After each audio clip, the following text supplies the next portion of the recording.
discussion begin with Reese Sweeney Taylor, and then also Mina, if you'd come up. And it's interesting because we were just talking at lunch with how important this topic is and how it's not really addressed very often in some of these conferences. So.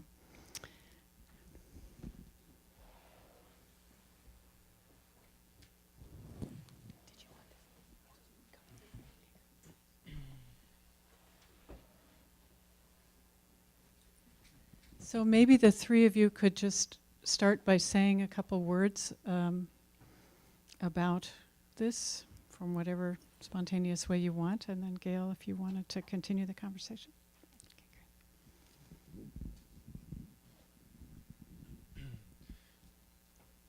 So, in talking about diversity, I think the most important thing that I've found for myself is just really acknowledging my own perspective and my own viewpoint and the limitations of that, and the reality that other people have very different experiences from mine.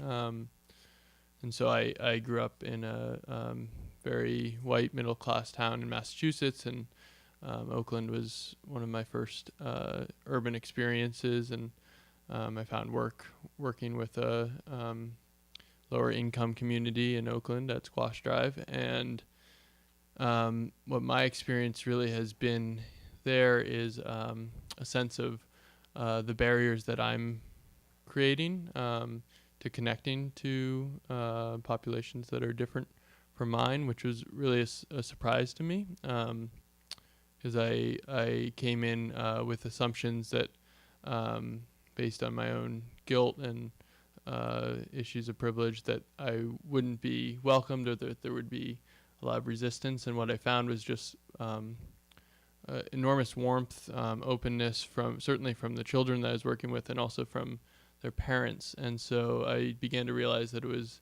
actually my own sort of guilt and uncertainty of how to connect that was really the main stumbling block for connecting with this population. And so what's been really exciting to me about the work is it's been a real experience of connecting outside of oneself, seeing oneself in other, and very heartwarming and on a very just basic level in that regard.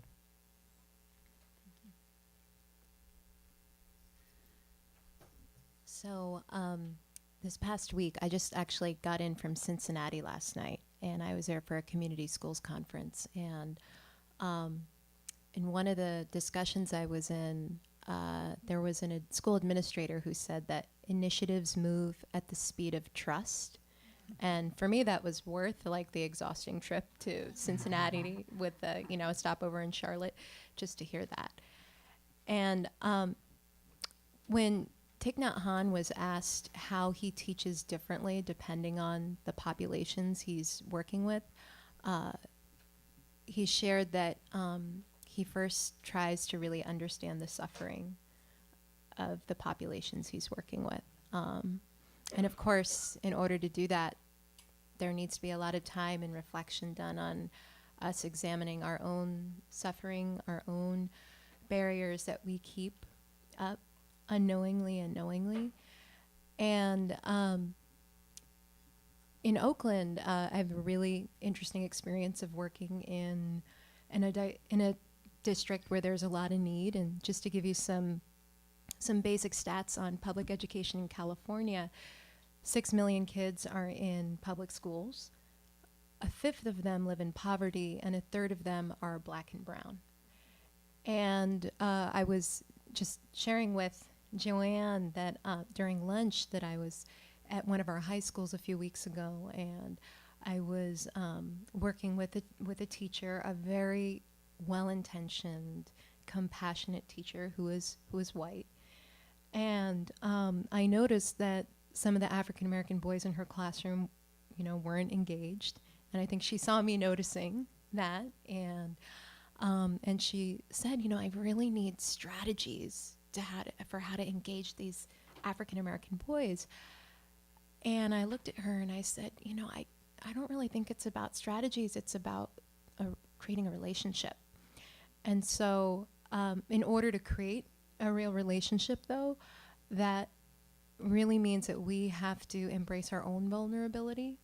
We have to do exactly what Reese shared around acknowledging our own assumptions. And it's a constant process. And I had an experience of growing up in Princeton, New Jersey, where, you know, it was fairly diverse. And then I went off to Amherst College in New England, where I was like the only brown person. And so that was interesting.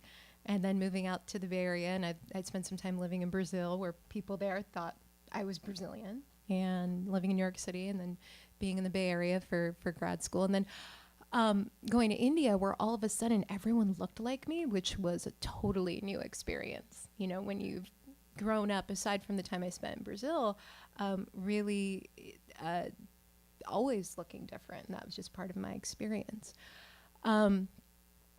And it was interesting for me because for the first time, I had this opportunity to really reflect on what it was like to not stand out in a crowd and to not feel that. Because there is an energy that comes when you walk into a place. Like, I have to be honest with you, I came today, I was like, oh, okay, I'm the darkest skinned person here. And it's just something I notice, and it doesn't mean, you know, anything bad. It's just, it's a noticing that happens.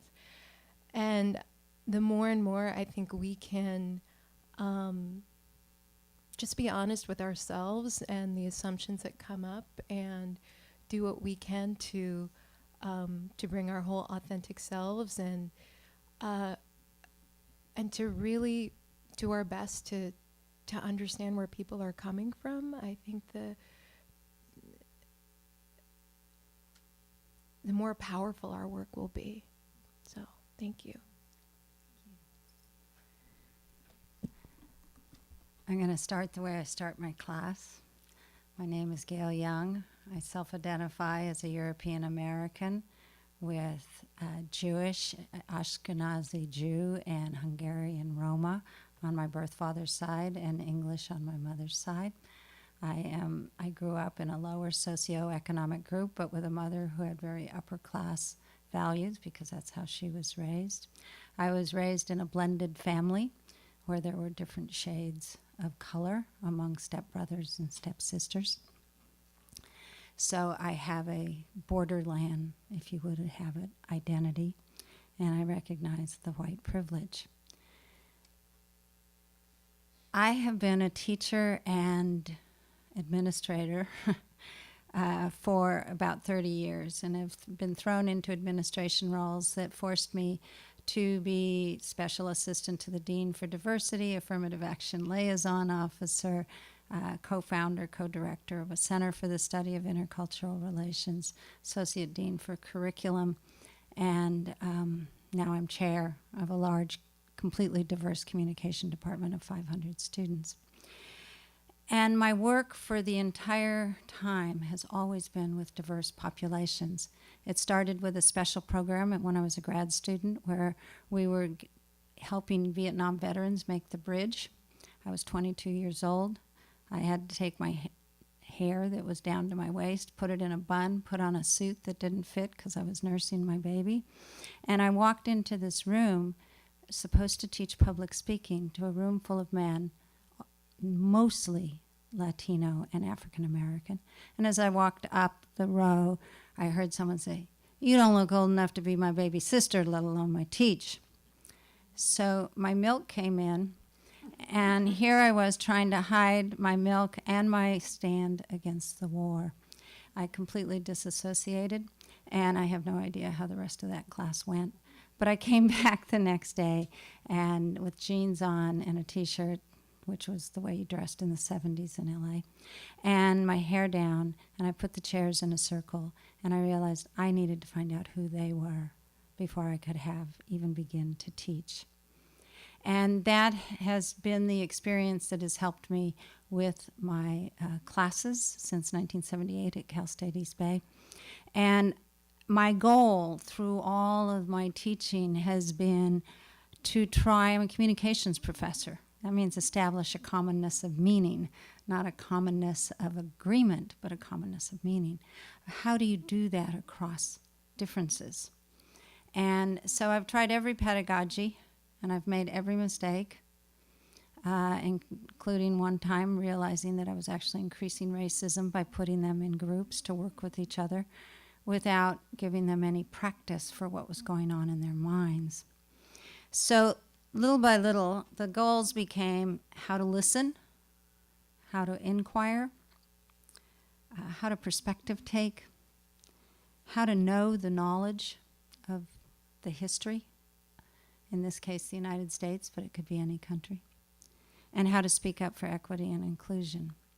So I'm going to tell you a quick example of a situation, and you can we decide, as I unpack it, whether or not it was one of my many mistakes or whether it was a great opportunity. Happened a few years ago. I'm getting ready to walk into class. My grad assistant says, "Oh, I forgot to tell you, there's a online discussion happening this week where they are really going after John and what he said last week in class." I said, "Oh, okay." Who precipitated? Well, Juan did. Juan, Filipino-American, John, African-American.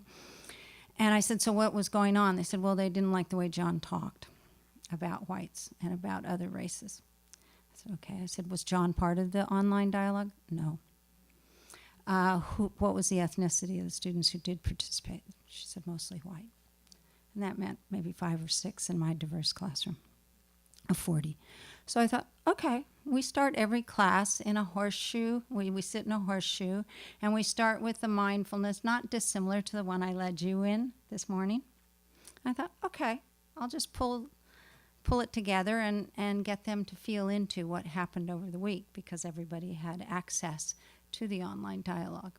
And as I'm beginning to walk in the class, Juan's already in the class, but John walks past me, says hello, and then turns to Juan and said, "Hey man, you could have at least talked to me face to face." And I hear it, and John goes back and sits at the back of the U in the horse shape. And I'm getting my materials ready for the day, for the evening, and the energy level of the room is heating up. I can feel it even with my back turned to them. And all of a sudden, I hear John shout out, "You could be man enough to talk to me." And by the time I turn around, John and Juan are this close to each other, and they're ready to throw a punch. They are so angry. You can just feel that they have just been emotionally hijacked in that moment. So I just walked right in the middle of them. Figured worst that happened is I got hit. But nobody got hurt. And John immediately said, "I'm sorry," and walked back to his seat. Juan was shaking so intensely that I asked him, I said, "You going to be okay?" And he couldn't even answer. And a Chinese-American student came up to me and said, kind of nodded to me, and so I knew that meant he was going to take Juan outside. I said, "Come back when you can." And I said that to Juan, "Come back when you can." So that was the incident. So what we did was exactly what we did in class and what we did here, is I had everybody take the mindful posture and had them bring in the energy and feel the energy in the room and feel the energy outside, right outside of their body, what they were feeling and what was going on inside. And I said, just really try to notice the energy. If it's anger, if it's fear, if it's overwhelm, whatever it is, bring it in. Bring it in and say hello, because that's what's happening here. And we're going to trust that these are all the feelings that are here.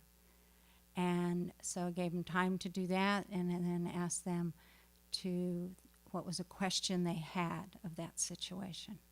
What did they want to know? So they wrote, just as you did, they wrote, and then we went around the room, and we have a perception, a view that the center of the room is where all our ideas go, and they mix like ingredients, and that we don't respond usually to what any one person says. We respond to what's in the center of the room, what's been mixed.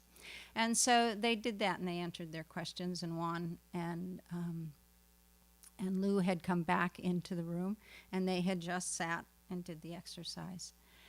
It was an incredibly ripe and amazing opportunity at that moment, because we had studied, they had read all about American history by Ronald Takaki, a wonderful book, Different Mirror. And they had read about white privilege, a number of different articles, Wages of Whiteness, Possessive Investment in Whiteness. They had engaged in a interactive perspective taking where they created a character from the history book, and then they had to act out that character and talk from that character's voice. And so they had engaged in these activities in that way. And we had studied and talked about a research grant that I had done a number of years ago on difficult dialogues. And the characteristics of a difficult dialogue, when you know you're in one, it doesn't take a fist fight to know that you're in one. And it doesn't always have to be about race, culture, gender, sexual orientation, abilities. It can be anything. It happens to be that diversity, these are the ones that most often come up. That there are intense emotions. In the academy, they try to teach intercultural and race relations from purely an intellectual perspective. And what I've discovered is students can't learn the material if you can't deal with the emotions.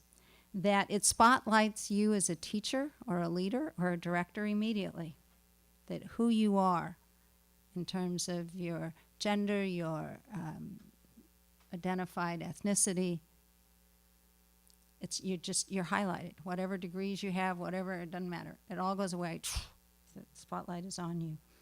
It can take many different forms. It can be explode, as this one did, into a passionate exchange. It's probably the most neutral way to put it. It can be a friendly intellectual debate. It can be strongly worded disagreements, angry, personal attacks, attitude volleys. It can be mild to mean. It can be brewed in silence. And it can be an exciting learning opportunity. So the question is that out of these 9 things that a difficult dialogue is, why would we want to risk all the other 8?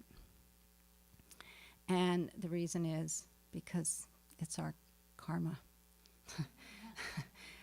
And we are born with this very intense history that lives in our bones, that lives in our cells, and we have a responsibility. And students and young people, this is their lived experience. They really, really want to have the dialogues. But those of us in roles of teachers and directors have a huge responsibility to be able to hold those emotions. And so the view that I suggest and offer up is that we really believe in co-emergence, that the poison and the antidote arise simultaneously. So the antidote to that fight was an incredible dialogue and talking, and eventually Juan and John talked to one another and had a good conversation, but nobody forced them. So to really trust the negative emotions, sometimes in mindfulness we want to say, oh, we're going to quiet them all down. We're going to make them easy, they're going to regulate them. My experience is it actually opens it up. And so the rage can sometimes be greater, the disappointment, the shame, the guilt can be greater. And holding the space for that and believing, as W.E.B. Du Bois says, that we're all in the environment, but we're in it in different ways. And the nature of that inness affects everything. The nature of that inness affects everything. And therefore, anytime working with diverse populations, trusting that they are as much our teachers, or more so, and they are each other's teachers, and it's our job to create the container so that that can happen. But it is a dangerous intersection that we work with. So. Joanna's asked me now to have a little discussion among the 3 of us. And so, you want me to bring everybody up now? Okay. Yeah, that sounds great. So I think she would like all of us up here.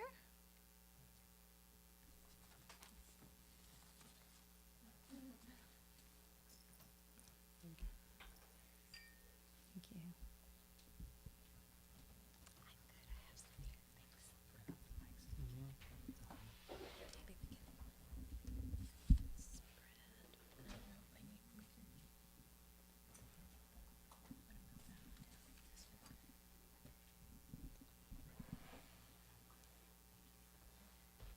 So one of the questions that came up for me is that those of us that self-identify as European American and we're working with diverse populations, how do you each work with this and the vulnerability and the tenderness? How do you each relate to what Reese was mentioning and Mina?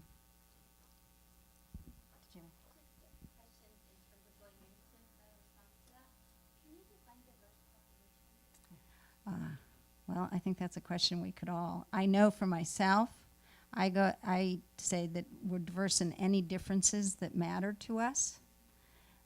However, I tend to focus on the protected classes in the United States: race, gender, sexual orientation, age, abilities.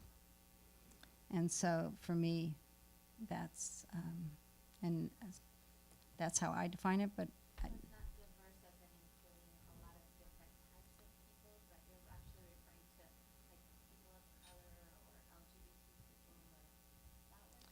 right. Right. I think it'd be open for everyone to use it because a diverse it's a biological system, right? We're different and unique in every single way. And the group identities and those that we have the most identified discrimination in this country against, that the policies privilege the least, harm the most by policies and procedures throughout history. Yeah. So would the rest of you like to respond? Say it one more time, sorry. Well, how we relate to the privilege, in a privileged, our standpoint in terms of our identity is European. Those of us that identify as European American, how do we relate to when we're relating to our diverse populations? How do you do that?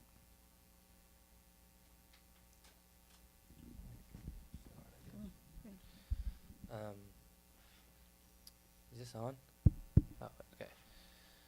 So I work for the MBA project, and I'll just say who I work with first.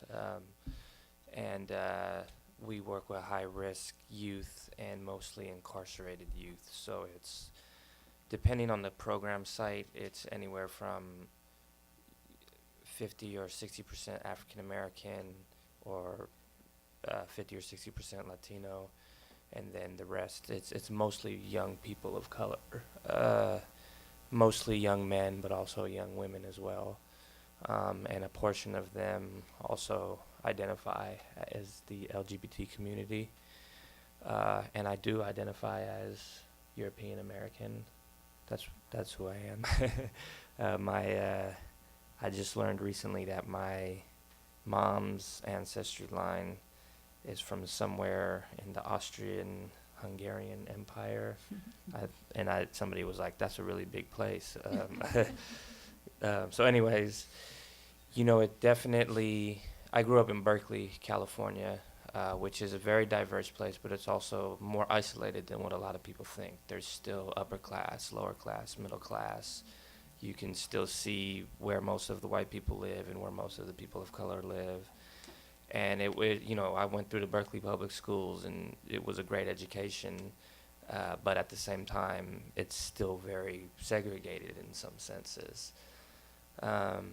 So, issues of race and class definitely have been on my mind since I was a lot younger, and growing up with some people in my lives who were very close to me who were not European American and who really got the short end of the stick on a lot of things, put that type of awareness in my mind from a really young age.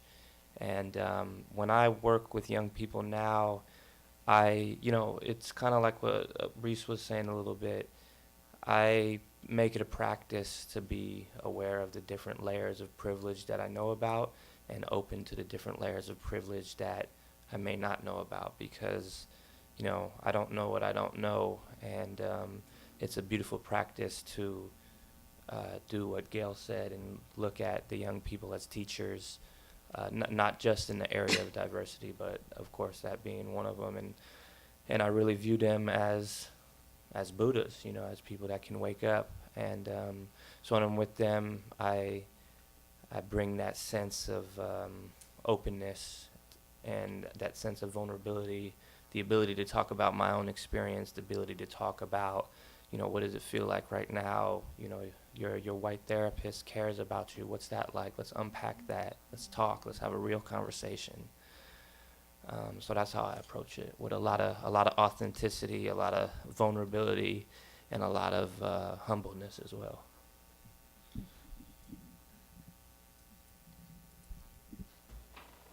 Do the rest of you want to respond? I'll go next. I'm inspired that we're having this conversation today, the week that we mark 50 years of the Civil Rights Act signing.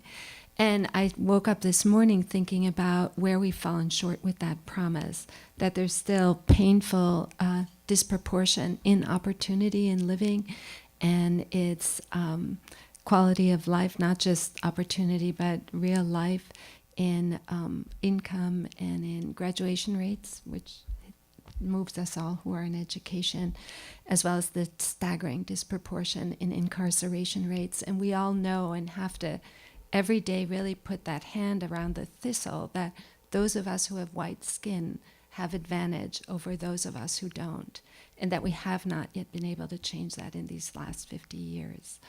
So having said that, what we do about it and what I do, we, in terms of our school, it's highly diverse.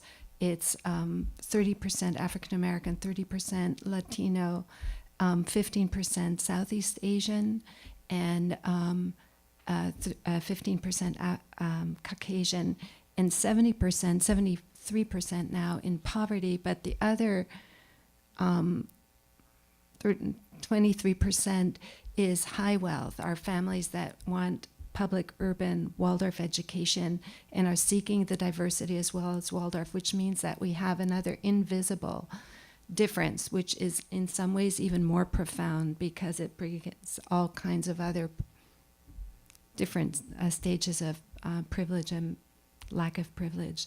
So in other words, I love the line, and I will now remember it till the end of my life, that initiatives move at the speed of trust. And we're in partnership with a PICO organization, and I encourage you to Google and see in your community what your PICO network is. Ours is Oakland Community Organizations, which is actually where it started. It started faith-based. And the focus is on organizing in Oakland. It's 45,000 members to lift up our community. And the first focus is trust. That's how we built our school, and that's what we do now. And it's a very, very simple thing that actually is highly replicable. We do one-on-ones, and one-on-ones means that we just agree to sit down with somebody else, leaving stature and rank and creed and color behind, and just sit and hear, what is your focus? Why are you working to build this school, and where is your pain? Because when we know each other's pain, we know each other's common concerns, and once we know a common concern, we can move. And in our case, it's, where do I want to improve the opportunities for our children? That actually has really led to families who we actually give leadership in our work. We call everybody a leader. Our leaders are parents from our community who direct our conversation around trust and building our community. And our leaders have led us not only in thinking about what's hard about trust. Our draw is, and we remind ourselves, it's for our children, which is the one thing we share, but also have led us in recognizing how important it is that we constantly are able to tell our story from our different, our story, which is our journey, which is a journey often of struggle and of risk, and that's where the growing edge is in the relationship. I just want to add that the point of white privilege and really actually learning to never say us versus diverse communities. We are part of that diverse community. And as of now, we are no longer the majority. We are the new minority, and we should learn to say it, those of us who are, and I'm not only American European, but I'm European. And I always tell my families we'll all have a citizenship party together. But it's so important that we realize that this is a cutting edge moment, and it's a game changer. And it's not only about thinking that we are privileged, but that we are an embarrassingly shrinking privileged community. And if we don't lead the change, then we have missed an incredibly important opportunity, and we need to lead it together. Would anyone else like to just speak about any issue here? Just real briefly, I think one of the kind of mistakes I've made along the path is not telling my story enough. Because I've been on the side where I've been in communities where I was the white person in, say, an African American or Black community, and there was the assumption that I didn't know how to be of service to them because of being white, or at least that's how I kind of understood what the issue was. But had I had the chance to tell them a little bit about myself, I could have shared my struggles. And, you know, growing up, both of my parents worked multiple jobs. It kind of put me through private Catholic schools. It turns out that my whole education is pretty much at Catholic institutions up until graduate school 1 year at University of Pittsburgh, which is diverse, kind of big university. But, you know, growing up, I certainly had my issues and struggles and challenges. Got, you know, put on probation when I was like 11 or 12, hanging out with the wrong kids. Got kicked off of public school property for 6 months. So it was kind of shocking to me because I had the image of myself as being a really good kid, you know, but, you know, I was hanging out with the skateboarder crew, so got into issues there. Then when I went to the Catholic high school in Pittsburgh, there's different sort of ethnic neighborhoods, and the kids from all the different neighborhoods would come together to this one main Catholic school. So there was a lot of neighborhood rivalries that would kind of come up. You know, there's the Irish kids, the Italian kids, and then oftentimes there'd be fights after school between different groups, you know, seeing kids getting thrown through windows, for example, and stuff like that. So I've had my fair share of that, and so being able to know, I think maybe I felt not able to share that because of my own assumption that I shouldn't share that, or I should be quiet about it, or something like that. So I think as I move forward, that's one of the points that I need to really be willing to be more courageous about sharing my story in the work that I do. And in the meditation that I led earlier, one way that I think I was trying to work with that was I was looking around the room and asking with some of the questions, can everyone connect with that? Because one of the things that I consider is when I ask, can you think of a safe place? There might be kids that can't. There might not be any place where they feel safe, not even in their bedroom. So that's something to think about how we're teaching meditation, you know, what kind of cues we're using, and to really think about it in a thorough way. And I think that's an area that's missing in some of the mindfulness protocols. There's not really much discussion around how to work in a diverse way. And I know in my current protocol, I haven't written a section on that, and I think that's going to be one of the first things that I do now is have to go back and write that in and seriously think about how to be more inclusive of that. So. Thank you. Just on the loving kindness practice, if you're working, well, I guess I have 2 points, and now you guys have actually provided me the opportunity for the soapbox thing that I didn't fit into my own talk. So my last one has to do with trauma, and I know you spent some time on that last night, but I think there's 2 things. Some people work in settings where it's known that you have a highly traumatized population, but the other caution that I want to make is I think you have to assume that there's trauma in any room, even rooms of white privilege or whatever you want to call them. And so I think it's really important to be aware of that possibility and to know, and this is where your personal practice comes in, so having the ability to hold whatever comes up. And then the other thing is knowing what your limitations are and knowing who your backup is. And if you're in a school and you're counting on your school counselor to be your backup, you better know what they're able to hold and what their backlog is.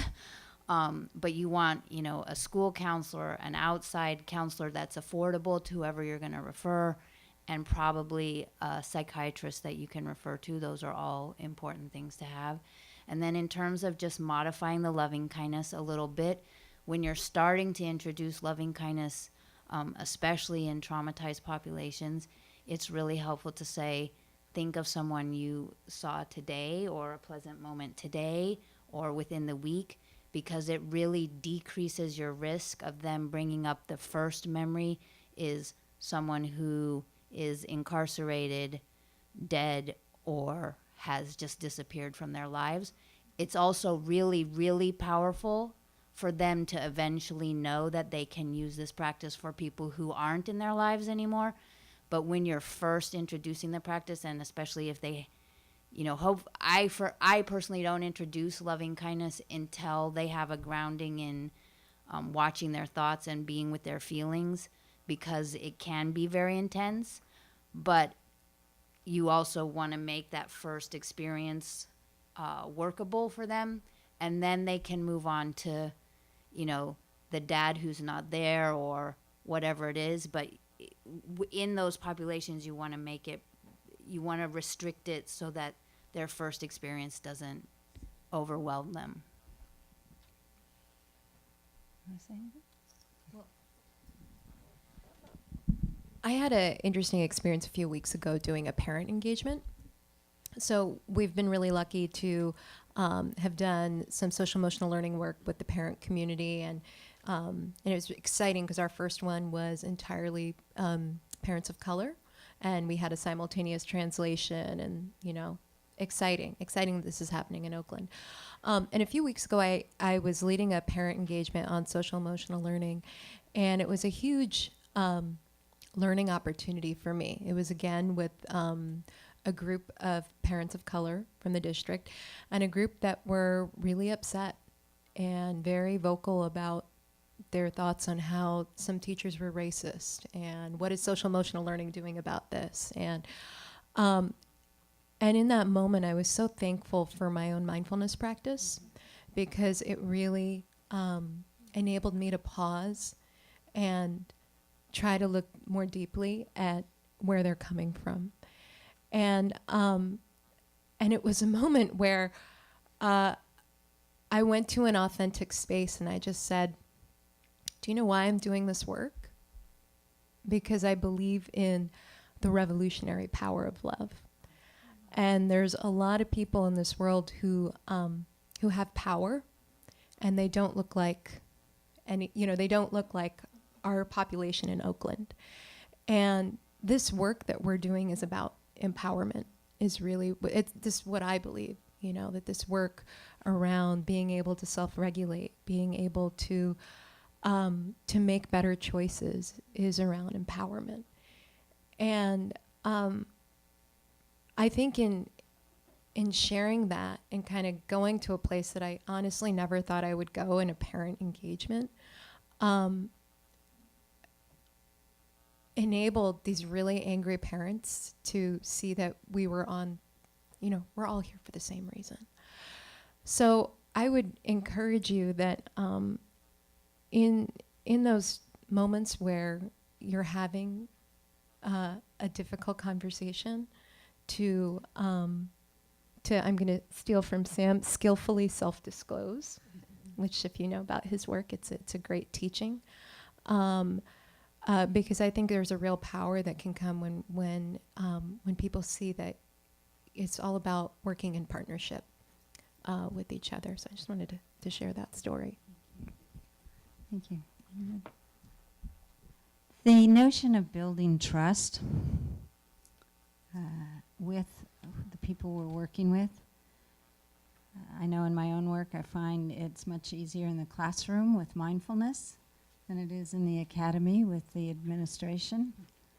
Although, curiously, when some tragedy happens, they ask me to do a mass loving kindness exercise. 9/11, Virginia Tech, things like that.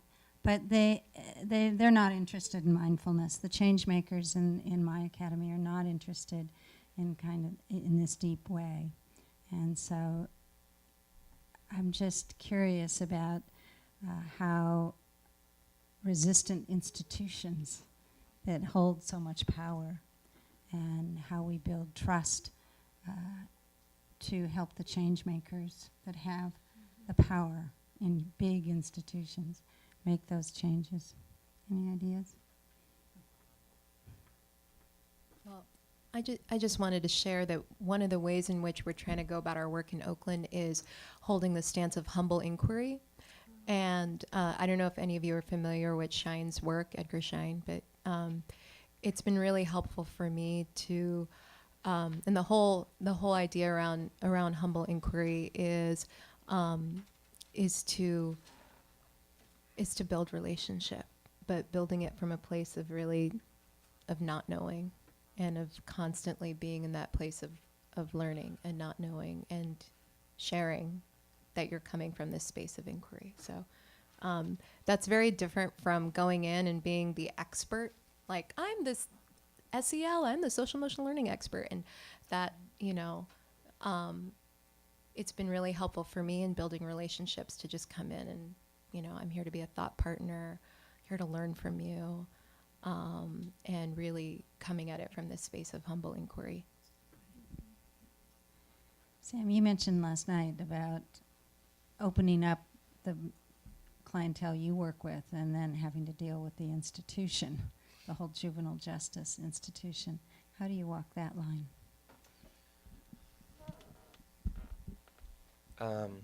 It really depends on the institution itself. Luckily, there's a couple of institutions that we work in where the leadership is actually extremely supportive of what we do. It's oftentimes the line that's harder to walk with the line staff. What will be called in the prison industry correctional officers, or the guards. They don't call them that at the juvenile level. They're, depending on where they work, they might call them counselors or something like that. But they're the ones who actually have the highest potential to help these kids heal, because they're with them every day. And unfortunately, a lot of them are very traumatized and overstressed as well. And so sometimes it's really tough to walk that line, because like I was saying last night, we'll do an amazing meditation and have a very deep class. And when we're leaving the room, the classroom, which is usually in the unit, the kids will start getting yelled at by the correctional officers, And being that I disclosed last night, being also incarcerated myself 7 times when I was 13 and 14, I've definitely seen a lot of correctional officers do some abusive things at the physical and, of course, the verbal level, too. But like I said, it's kind of what Mina said. When I go in there personally, and when I train my staff to go in there, it's all about building that relationship. Mm-hmm. At one of our institutions we're at, that we've been we've been at all of our institutions for many years, but one of them we really laid some solid groundwork, and now the staff, they want to meditate, they support what we do, they're allies to us because they know we're allies to them. So it's all about building the relationship on an individual level. There's times in certain institutions where you go in and the staff look at you like they don't know who you are, and they're like, "Who are you?" And you're like, "I'm the guy that's been coming here every Thursday for the last 3 years," And there's other times where they greet you really warmly, but it's just practicing that compassion and saying, "Hey, what's going on? How was your weekend?" Just little things to build actual relationships so that they can feel like they trust you. And trust is a big issue in those institutions because they're all about safety and security because of the amount of violence that's in there. So that's how I train my staff. That's my philosophy. I go in there and I try to build actual authentic relationships, not just for making my class better. I actually for real try to build a relationship with them where if I saw them outside of the institution, that would still be a relationship. And that's what's been successful for me. Does anyone want to say any other closing remarks before we open it up to the audience?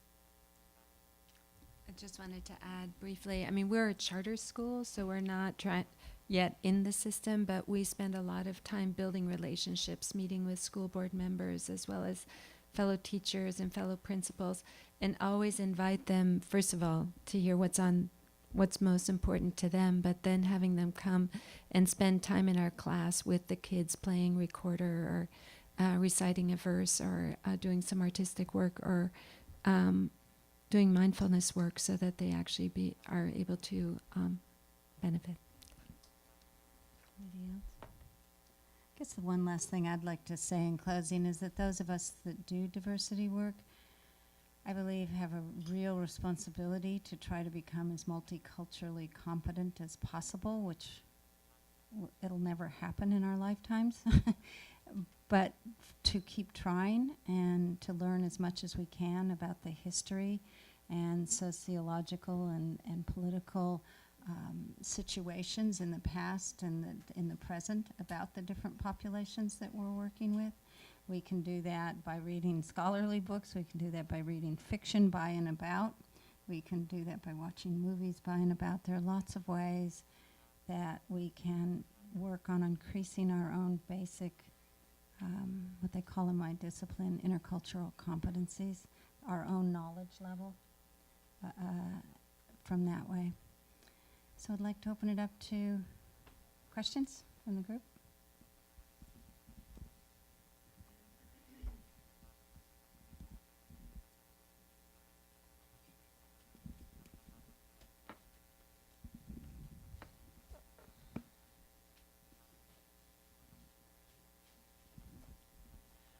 In the schools, this has become a big topic, and with research, there's a lot of research now on diversity because of state testing, and it's bringing the test scores down. So now, all of a sudden, the schools are interested in how to reach these kids and bring them up. I've been working with this population for 30 years and just not heard. And now, finally, they're doing research and actually doing some of the things that are right. And one of them is, and Martin Luther King preached this 50 years ago, but going into the family. And it's a lot about education and economics. And they have programs now that are, PK is one that's going in and actually informing families. And it's amazing what happens because we've just started in a couple of schools in our district, and you get parents of color coming into, we're largely Hispanic, and joining the school site council because now they feel empowered because of these sessions and learning, relationships being building. And I think if there's anything, it's relationship. I agree with a few things that Mina said in relationship and then in the communication so that you're avoiding assumptions because we come from limited knowledge and we're filling it in with some of the few observations we see rather than what's real. But holding the power of humble inquiry, and the kids know and the family know when you're authentically wanting to understand them, and not only that, but because we could cognitively see it, but to bring them in and integrate it. Their culture, their socioeconomic level, their belief system has something to offer us. So when we say of privilege, what are we talking about? Economic privilege. Sometimes that's not a privilege. They have some really warm ties and they have a lot of things to teach us and our culture. And the only way to find that out is to ask and to let it become integrated in a classroom situation, in whatever. You have an automatic relationship that way. The kids know, they feel they own a piece of it now. And now they're open to the rest of what's going to go on. So just letting them be a part of that, I think, is really big. We are a minority now, but look at the 1% in our world, in our nation, runs our nation with money, from the power. So we still white man and still has a lot of power. So even if we don't have numbers.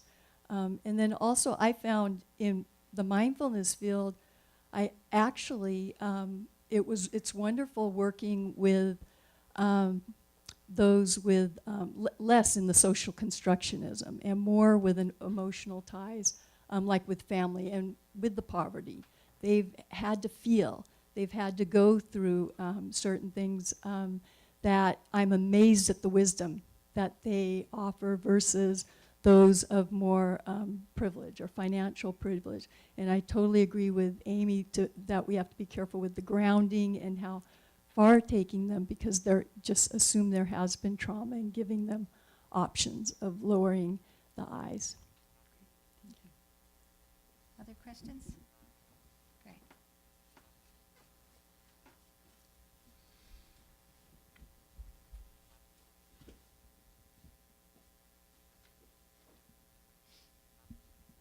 Hi. Oh God. Okay. I'm a high school English teacher in the Sacramento area, and you know, I just heard about this through the Shambhala Center newsletter, and first I just wanted to say that it just, you know, my heart is just bursting, like, from what you guys are all doing with kids and what's out there, and all of this stuff. My practice isn't regular, so I know that that's my first step. And then I would imagine, you know, starting small in my classroom, and I can't wait to read your books and all this stuff, you know. But there's also this window, there's also a sense of urgency for me, because we've just experienced a change in funding, and there's some local control money, and they're looking for ways to increase student connection with the school and decrease referral and suspension rates. And I mean, there's just such a big need, and there's a possible opportunity. So I'm looking for advice, like, how do I get started?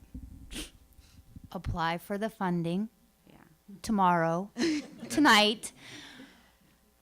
Bolster your practice over the summer, like make a commitment, and be ready to go in the fall. Like, they're not gonna, I mean, even though we have urgency, like, no one's spending that money for 6 months. There's applications, and there's review, and there's revision, and it's not either or, it's both and. So,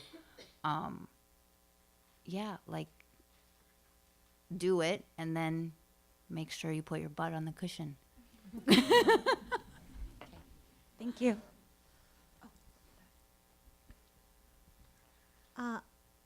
I've taught a little bit of mindfulness in the school as a volunteer, and I've had a pretty good experience with mindfulness.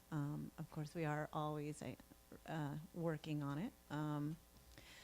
I'm wondering how have people responded to having people who don't have psychology degree, or they're not counselor, coming in and teaching mindfulness, just the person who has a mindfulness practice and has some training in teaching mindfulness and has just a desire to come in and help and serve. I can tell you I feel that tenderness and that vulnerability every time I walk into the classroom, that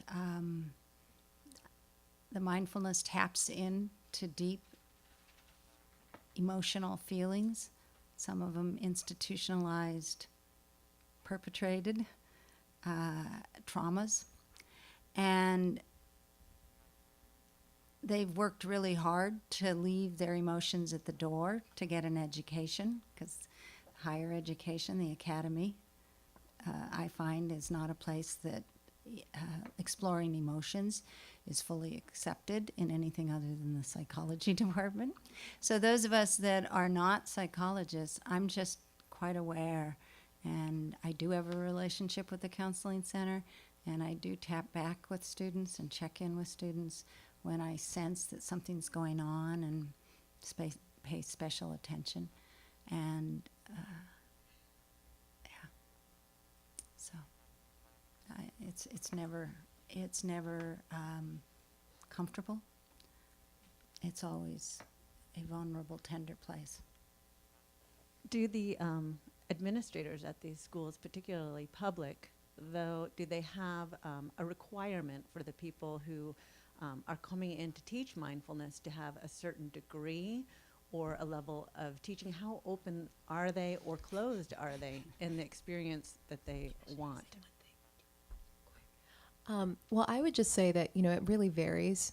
It completely depends on the site and on the classroom you're going into. But I'd say the most important thing is to have really effective classroom management. Because if you can't manage a class, there's no way you're going to be able to share mindfulness. So I would really start there. As a classroom teacher, I think that my relationships with other teachers, some teachers love having folks come in from the outside to share. Others, not so much. And the reason for that is because when you leave, they may not be able to hold and continue the practice. So I would say if you are go in with the intention of building capacity and enhancing capacity, and to approach your work in that way. So the practices that you share and introduce can live on. And if you're not as familiar with classroom management, to work in partnership with the teacher and to do it together. And I actually want to say a couple things about that. One is I agree with Mina that it really depends on the school. And it goes back actually to what I think is at the core of this whole conversation is building trust. And I think your question implies first that the first person you need to build trust with is you. And then if you trust you, then that will be conveyed in your conversations with wherever you want to go. The other thing is, for those of you who are teachers in the room, and I don't, because Mina lives in so many worlds, and maybe she can answer my question either now or later. I don't know what she means exactly by classroom management, but what I will say is that for many teachers, when I come in the room, what I mean by classroom management and what they mean by classroom management is not the same. And what I mean, I don't even use that term. And I do agree with Mina that you need to, I would use the term, and I think Mina would use the term, like, hold the space. But that's completely different than what a teacher has read in a textbook about classroom management. And the difference to me is that I'm there to meet what's happening rather than manage what's happening. And that's actually quite scary to a lot of teachers. And so you need to support them. And if you're coming in from the outside, you need to tell them what you do and don't want for them. So what I usually say to a teacher is, please let me be responsible for the behavior and the space. And if I need your help, I'll ask. But because so many of the kids we work with get told implicitly and explicitly that they're wiggling and speaking out and all that stuff is bad, to the best of my ability, while maintaining a container in which I can teach, I try to let them be the way they are. And so it looks a lot different than, books out, pencils going. It's so that for a lot of teachers, you have to help translate that. Other questions? Joanne?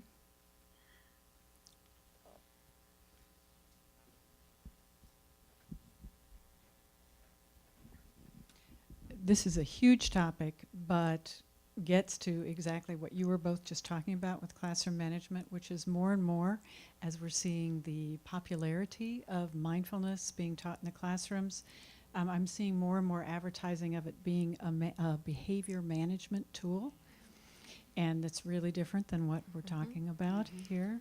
And Yeah. I wondered if you might So just say. I would love to speak to that because we're just facing something now in the district where they've hired a bunch of behavior modification coaches and people thinking that's social emotional learning, and it's not. It's in fact the opposite.